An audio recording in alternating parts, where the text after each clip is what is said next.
Hello and welcome. So this is going to be a relatively shorter video compared to the kind of videos we create, but this covers a very important point, which is often not understood very well. We're talking about something that's known as the Anscombs quartet, and it is related to the very important concept of correlations, which is often misinterpreted, and a lot of people don't even realize the mistake that they're making. So what was done here back in the year 1973, an analysis was conducted on 4 different data sets. We all know correlations talk about relationship between 2 variables, whether they are moving in the same direction or the opposite direction. Depending on that, we get a value which could be positive or negative, respectively.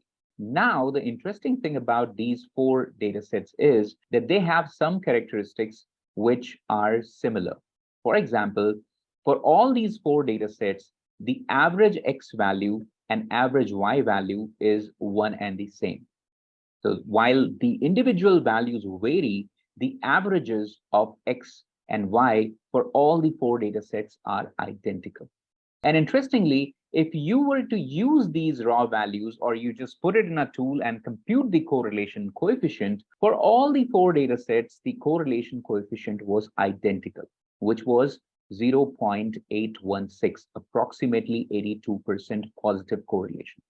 This is very basic. Anybody who gets this data would be able to find that correlation. You can use Excel, you can use any other tool. What's interesting is how these variables are if you plot them. How do they look like? And that's where I will crawl up and take you to this particular point.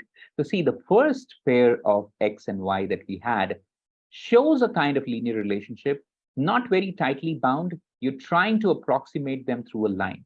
And in this case, of course, if you calculate correlation, you'll get a value which is 0.816, which is not very surprising.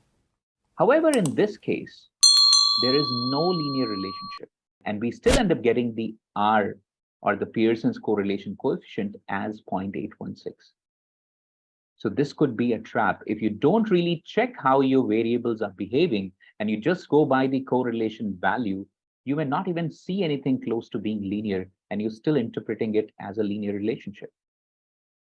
Something interesting that happens in the third case is this was a line with a very different slope. This was a line heading in this direction. But because of this one extreme value, or an outlier as we may call, because this is different from the rest of the observations, you have a different slope here.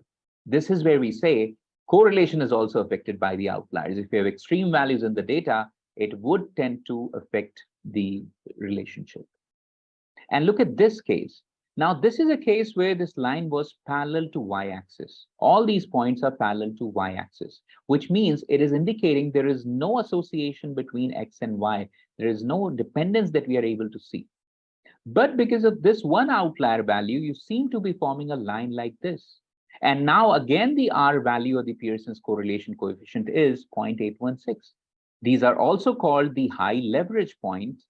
These are very unique points, kind of outliers. They are making us believe as if this was the right line which represents the points, whereas you can imagine just a line parallel to y-axis would have been the best approximation for these points.